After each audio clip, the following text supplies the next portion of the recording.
You know, there was a lot of things that came out about, you know, words, offensive words, on campuses this week.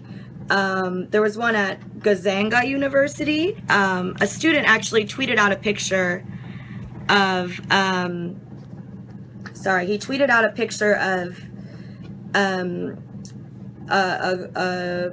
a list that his friend had gotten from his from one of his university gender studies classes, and it had a list of microaggressions, and one of the microaggressions was asking an Asian student for help with math and science, because, and this is a quote, according to the question, you know, asking an Asian person help with math and science problem, the actual message behind that is saying that all Asians are intelligent and good.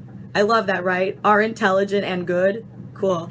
At math/science. That the thing is, asking one particular Asian student, or a student who happens to be Asian, for help with math and science isn't saying that you think all Asian students are good at math and science.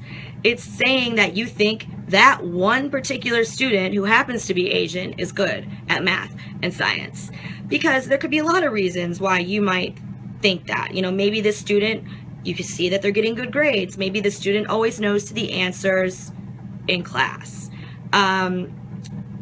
If that student just so happens to be Asian, then you can't ask them just because they're Asian, and this handout says no, you can't because they're Asian, and that's saying that you believe in some overarching stereotype. You know, that it's absolutely ridiculous. And the thing about lists like this is certain things like this, like, you know, telling a person of color they're articulate is a microaggression. It can be. You can be using that as, you know, a kind of passive-aggressive, demeaning comment, but it doesn't have to be.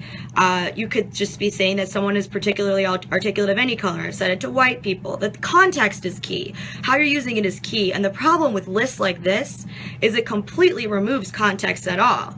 And then you start to think too much about what you're saying. We should think about what we're saying before we say it. I personally have a bit of a problem with not doing that enough. But you have to, what you should be thinking more is not about particular words and phrases that are blanket all the time bad.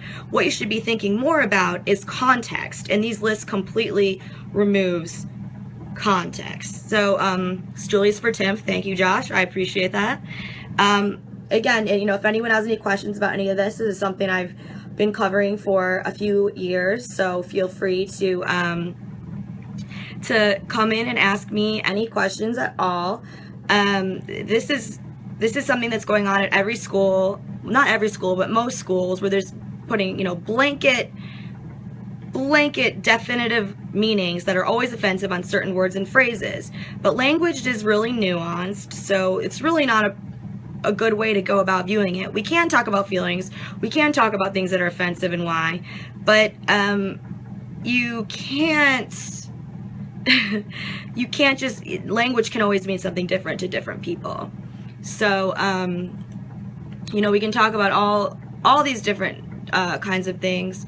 And that was just on college campuses.